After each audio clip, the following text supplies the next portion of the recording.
I didn't expect a simple detour on a forest trail to lead me to the most unforgettable night of my life. A night tangled in whispered breaths, trembling hands, and a secret I never saw coming.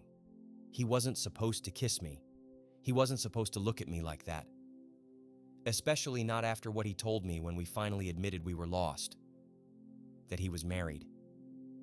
Hey, if you're here and feeling the vibe already, hit like, drop a comment, and subscribe to support these stories and help more people find them.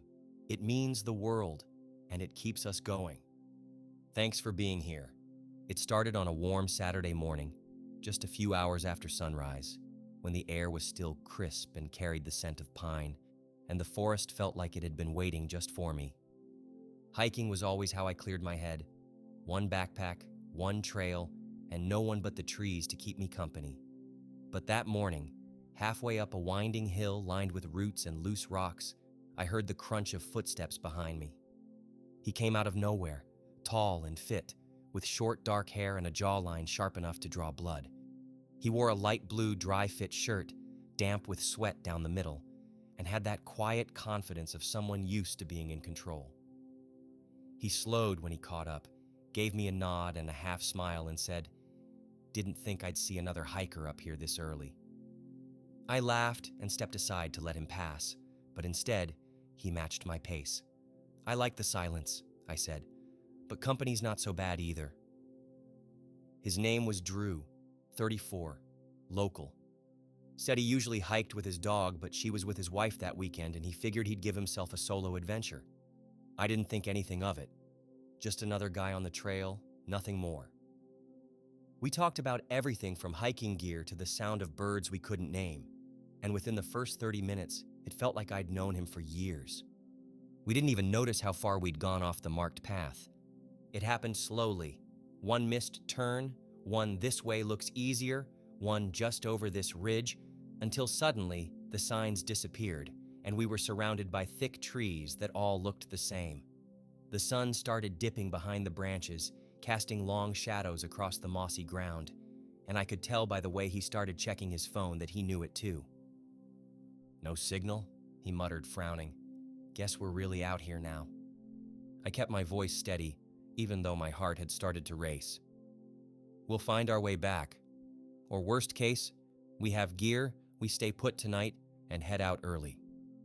He glanced at my backpack. "You have a tent?" I nodded.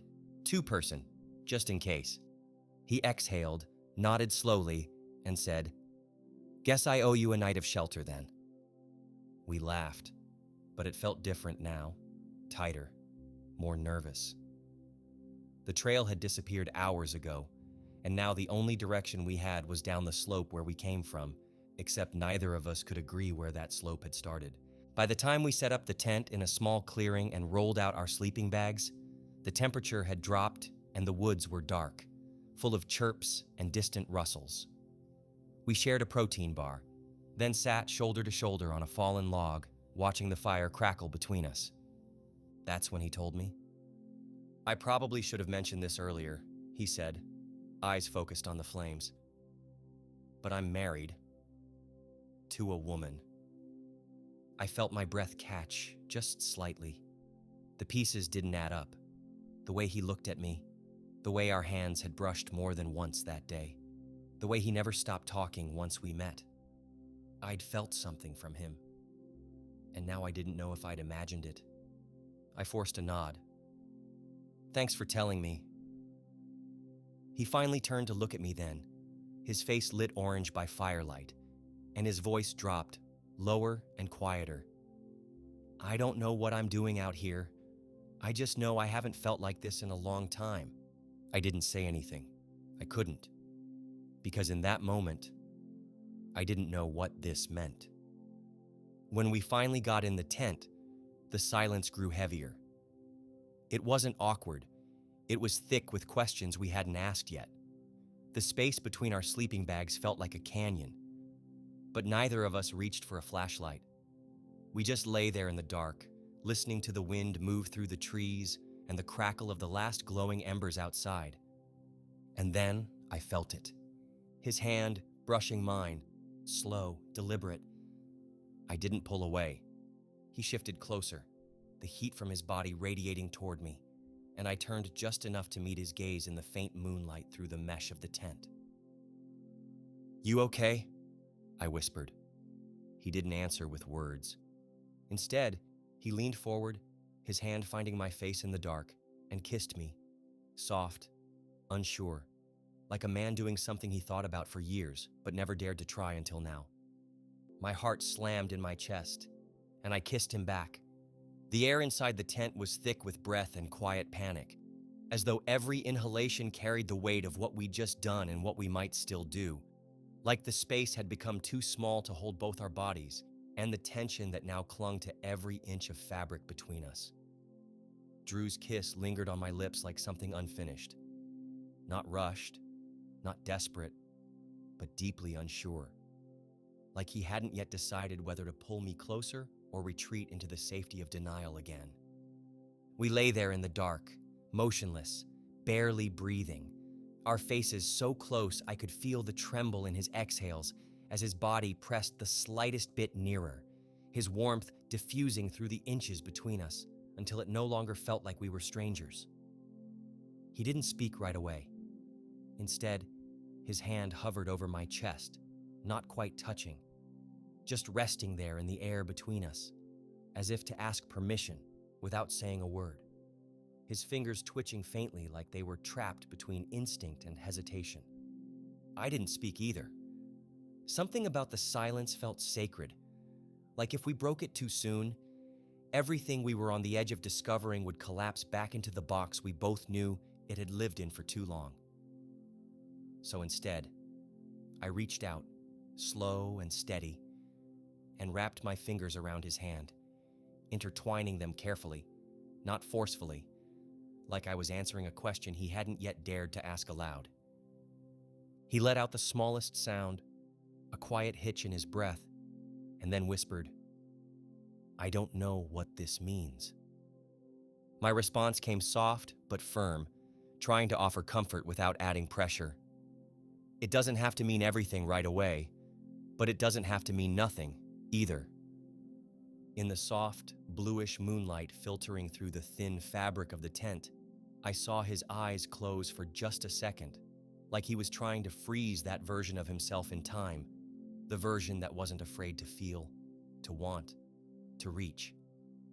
Then he leaned forward again, slower this time but with more intent, and kissed me once more, with that deep, aching kind of intensity that only comes from someone who's been starving for tenderness, and finally, mercifully, found a taste of it.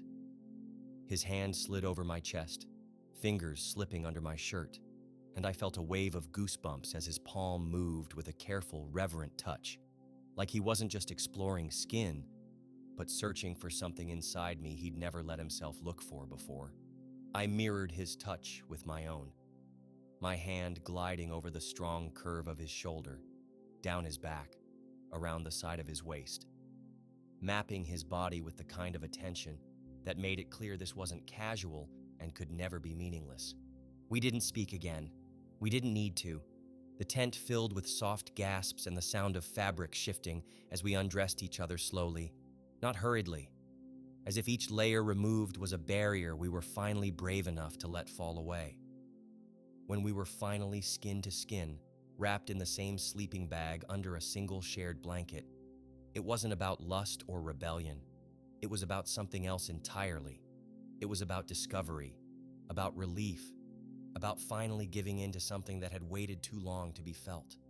He whispered my name like it was both apology and prayer, and I answered by pulling him even closer, letting our foreheads touch as our fingers laced and our breaths fell into sync.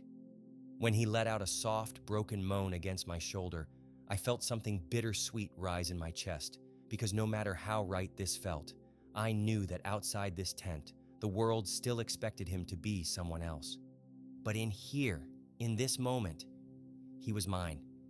And in the stillness between one heartbeat and the next, nothing else mattered. Morning came with an aching slowness, the kind that pulled the light across the sky like a secret being revealed too quickly. And for a while, I stayed still, wrapped in the faint warmth of our bodies tangled beneath the shared blanket, my cheek resting against his bare shoulder, while his breath remained soft and steady in the still air of the tent. Drew hadn't moved much during the night, but as the pale sunlight bled through the mesh above us, I felt the moment he stirred, the subtle tension in his body, the barely there shift of his leg, the silent realization that dawn had brought consequences he couldn't ignore. I pretended to be asleep for a few more minutes, not out of fear, but because I didn't want to be the first to break whatever strange, delicate peace had settled over us since those kisses, those touches, those quiet sighs exchanged in the dark. Eventually, he shifted again, his chest lifting in a deep breath, and then I felt his hand slide away from my waist, retreating back toward his own space like nothing had happened, like it hadn't meant what I knew it had. I opened my eyes and turned toward him slowly, meeting his gaze just as he blinked toward me. "Hey," I said quietly, the word barely above a whisper. "Hey," he answered, voice rough with sleep, eyes shadowed with thoughts that hadn't settled yet. For a few long seconds, neither of us said anything else. Then he sat up, pulling the blanket with him, suddenly all movement and urgency as he reached for his shirt. His voice rushed. "We should pack up, try to get back to the trail before it gets too hot." I didn't argue. I just nodded and started rolling up my sleeping bag, heart heavy with the ache of reality slipping in where connection had just lived. Still, the silence between us wasn't cold. It was just complicated. Once we were packed, we started walking.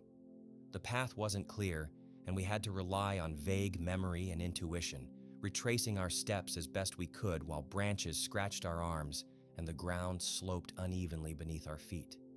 The woods felt different now, less inviting, more like a test, and even though we walked side by side, there was a new distance between us. After an hour of silence, Drew finally spoke. "I wasn't supposed to do that. Last night." I looked at him, careful not to let the hurt show in my face. "Do you regret it?" He didn't answer right away. Then quietly, "No." That's the problem. The truth of it hung in the air between us, heavier than any pack we carried. I nodded slowly. "So what now?" He stopped walking, turned toward me, and for the first time that morning, really looked at me, eyes full of conflict, want, guilt, and something softer that scared him more than either. "I don't know, but I know I can't pretend it didn't happen." We didn't touch then, didn't kiss, but in that quiet clearing, with the trail still hidden and the world still waiting, something between us stayed, unchanged, unspoken, but undeniable. We kept walking, and though we didn't know where the trail was, we weren't lost anymore. It took another full hour before we stumbled back onto something that resembled a real trail, and when Drew spotted the faded marker nailed to a tree just up the slope, he let out a breathless laugh that almost sounded like relief but also like grief. Like he knew we were walking out of something rare and unspoken, something that couldn't follow us back into the daylight world where people ask questions we weren't ready to answer. We didn't talk much on that last stretch, and we didn't need to, because every step we took toward civilization felt like a step away from the fragile truth we'd shared inside that tent under the stars. The forest looked different now, not because it had changed, but because we had. Every rustle in the leaves, every ray of sun breaking through the branches reminded me of the night before, of the closeness, of skin brushing skin and breath shared between two men who weren't supposed to find each other like that. The silence was no longer peaceful. It was full of the weight of choices we hadn't yet made. When we reached the base of the trail, a clearing opened up, dotted with parked cars, a ranger's bulletin board, and the kind of casual reminders to leave no trace that now felt almost ironic. Drew stood in front of the sign longer than he needed to, staring not at the map or the notices, but at some invisible version of himself, the one who hadn't kissed a man in the middle of the woods, the one who had shown up here thinking this was just a hike.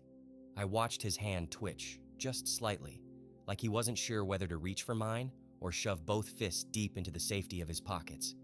He chose the pockets. "I think I'm gonna head out," he said, voice low, throat clearing halfway through, his eyes scanning the parking lot like it might hand him an easier version of what just happened. I nodded slowly, doing my best to keep my voice calm.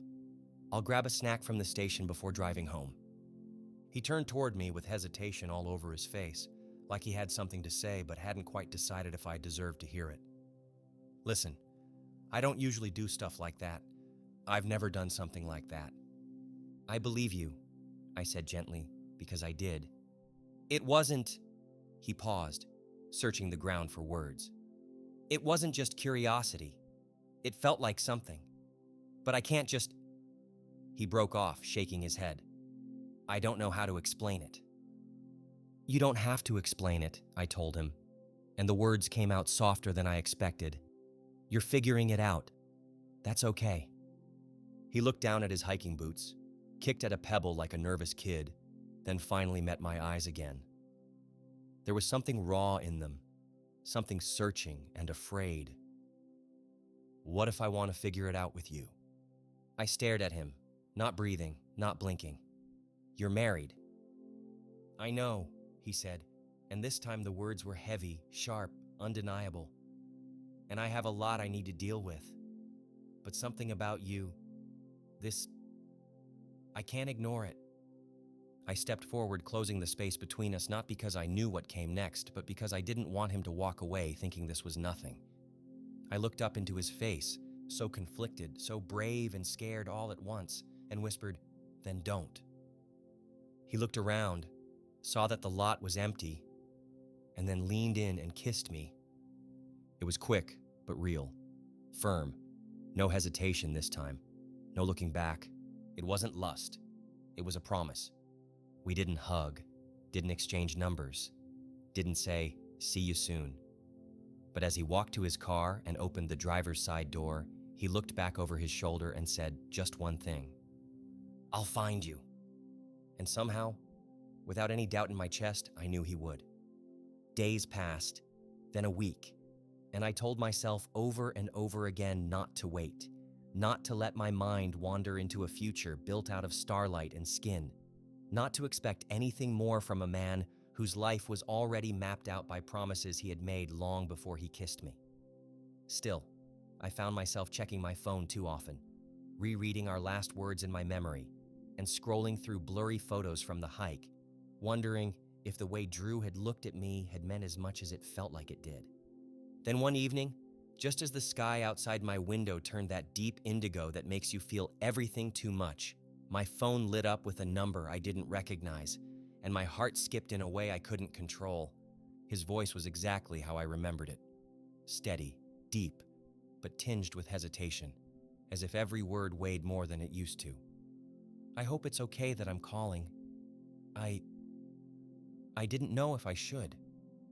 I kept my voice calm, though my pulse was pounding in my neck. "I was hoping you would." There was a pause on the line, the kind that carries more than silence. "I've been thinking about you, about that night, about everything." I let the quiet hold space for him, knowing this wasn't easy. He continued, his voice slower now but more certain. "I told her, my wife, I told her I needed time, that I needed to figure out what's going on inside me. I didn't tell her everything, but I told her enough." I sat down on the edge of my bed, gripping the blanket with both hands like it might anchor me. "That couldn't have been easy." "It wasn't," he said plainly. "But lying to her after what happened with you, that felt worse." He went quiet again, then added, "Can I see you?" Everything around me stilled, like the moment had pulled the world into pause. "Yes." We met at a quiet cafe just outside of town, the kind of place with chipped mugs and candles on the tables, where people go when they want to feel safe without having to say it. He looked tired but lighter, like someone who had finally started breathing again after holding it for far too long. We didn't hug. We just sat across from each other and talked. We talked about everything and nothing, about books, about old jobs, about the weather and how fast it had turned, but it was all just a slow orbit around the thing we both knew we weren't avoiding anymore. Eventually, Drew reached across the table, his fingers brushing against mine, tentative but warm. "I'm not asking you to wait for me," he said, voice low, eyes serious. "I don't even know what's coming next, but I wanted you to know I'm not going to pretend anymore. Not with you. Not with myself." I turned my hand over, slowly, and laced our fingers together like I'd been waiting to do since the moment we first met on that trail. Then let's not pretend. That night, we didn't return to a tent beneath pine trees and stars. We returned to my apartment, to walls that didn't listen, to a bed that didn't judge, to a space where nothing had to be hidden anymore. We took our time, undressing each other with hands that remembered and lips that rediscovered. And when our bodies pressed together again, it didn't feel like confusion or an accident. It felt like choice. It felt like home. And when we finally fell asleep, skin to skin and heartbeat to heartbeat, it wasn't with questions curled between us. It was with answers. The days that followed blurred into something that felt strangely like peace, even if we didn't name it, even if we hadn't fully defined what we were building between us, because Drew didn't move in, and I never asked him to. But he started showing up more often, knocking gently at my door just after sunset, with tired eyes and a half smile that told me he'd had another long day wrestling with truths he was still learning how to carry. Sometimes he brought takeout, other times just himself, and we'd fall into these soft, simple evenings of cooking, watching half-finished movies, or saying nothing at all, just sitting close, letting the silence stretch out like a blanket over both of us. He never spoke about his wife, not directly, and I never pushed for details, because I could sense it in the way his shoulders dropped when he walked into my apartment, and how his voice softened when he said my name. That whatever he was working through back there, it was something heavy, something slow, something that couldn't be rushed if it was going to be real. And that was okay. I didn't need a timeline. I just needed truth. Some nights he would fall asleep with his head on my chest, his fingers curled loosely against my ribs, breathing deep and even like he hadn't truly rested in years. Other nights we'd curl up on the couch under a shared blanket, letting ourselves exist without definition. Just comfort, just presence, just a kind of closeness that didn't ask for explanation. Sometimes, when neither of us was speaking, he'd reach out and hold my hand in the dark, gripped firm, like the only thing he was certain of was me. Then, one night, weeks after that first call, after the cafe, after that second kiss in my doorway, he lay beside me in bed, the room dim with the golden hue of a bedside lamp, our legs tangled under the blanket, and I saw it in his eyes before he even said the words. He took a slow breath, hesitated, and then whispered, like it was something that had been aching to be said for days. "I think I'm falling in love with you." I didn't respond right away. I felt the words settle inside my chest like a small earthquake, and I knew if I wasn't careful, I'd shatter with the weight of them. He looked ready to retreat, to apologize, to pretend it had slipped out, but I cupped his face before he could, ran my thumb along his cheek and said softly, "Then let it happen." It was like something broke open in him, something quiet and buried, and he leaned in, kissing me not like he was afraid, but like he finally knew what he wanted. The kiss was slow, drawn out, filled with the kind of hunger that doesn't come from desperation, but from finally having permission to want. His hands moved with care, tracing the lines of my face, down my jaw, over my collarbone, and across my chest, each touch more certain than the last. We didn't rush. We undressed slowly, quietly, exploring each other all over again. But this time it wasn't discovery. It was recognition. This wasn't just want. It was something more. We made love, not with urgency, not with heat, but with depth. Like every breath and every movement was a piece of something sacred neither of us had words for. There were no secrets between us that night. Just warmth, just trust, just the undeniable truth that what we had wasn't a mistake. It was a beginning. Later, after the room had gone quiet and our breathing had settled into rhythm again, his fingers found mine beneath the sheets and he whispered, "I'm scared." "I know," I whispered back, brushing my thumb against his hand. "But I'm not running." I shifted closer, pressing my forehead to his, letting the warmth of him wash over me again. "Then I'm staying."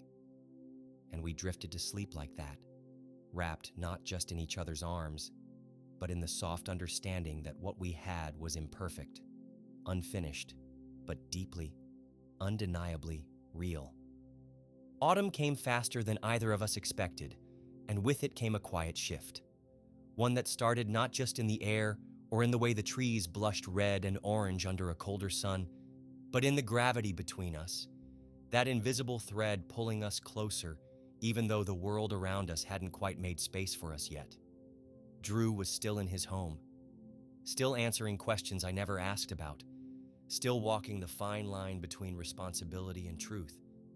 But something in the way he carried himself changed, like he was no longer just trying to escape a moment, but finally stepping towards something new. He was still careful, still private, but in ways that felt more protective than hidden. And slowly, he began to let me in, not with announcements, not with declarations, but with small, intentional invitations that meant more than any grand gesture could. One weekend, he took me to a bookstore he said he used to visit alone, and he picked out a book he thought I'd love.